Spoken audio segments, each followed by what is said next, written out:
What is the difference between an ISIS leader in Syria killing in the name of Allah and a so-called Christian pastor in America who believes we ought to round up and kill millions of Americans because, according to his reading of the Bible, they are living contrary to God's teaching and are destroying our nation because they anger God? Is that really any different from an Islamic radical saying that Christians are living contrary to God's teaching and should convert or die?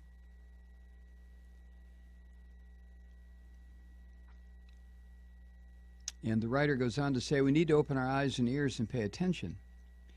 We need to understand there is no difference. Radical believers in any religion who insist on making their beliefs the law of a country or an area are equally dangerous to free societies. To use a favorite saying of our Republican candidates when speaking about ISIS, these radical Christians hate our freedom. We'd better start fighting to preserve it here.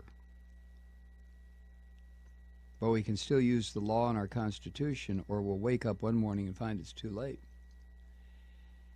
It's absolutely, positively the truth.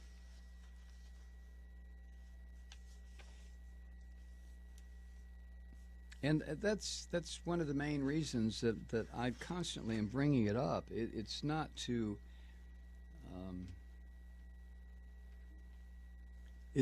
try to convince anybody who is a believer in this nonsense that they would be much saner and the world would be safer and the air would be cleaner if we got rid of religion. Simply because I accept the idea that it's all nonsense and garbage.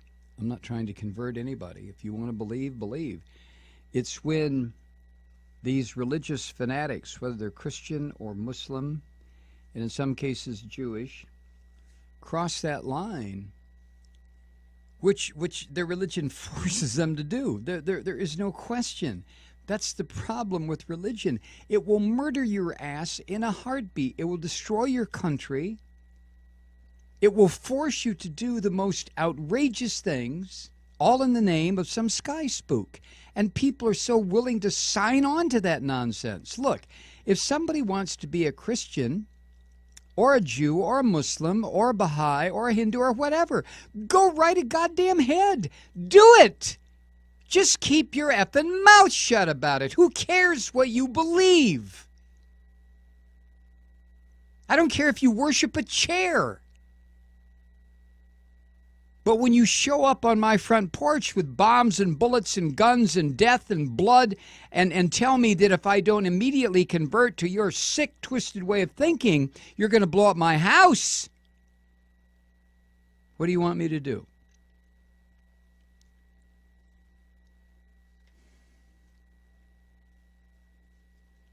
I just wonder sometimes, and I do, because I'm not clear. Maybe if I toss this out, somebody will send me a link that will enlighten me. But when it shifted,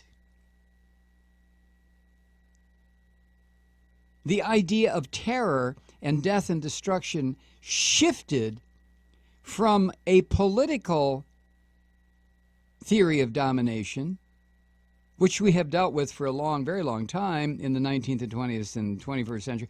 When did it switch over to a religious idea of domination, where people are willing to walk into theaters and execute scores of people in the name of these stinking religions? When did that happen?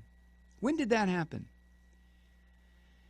And don't send me an email or a tweet or whatever you send me and say, well, Mike, it hasn't really happened. The hell it hasn't.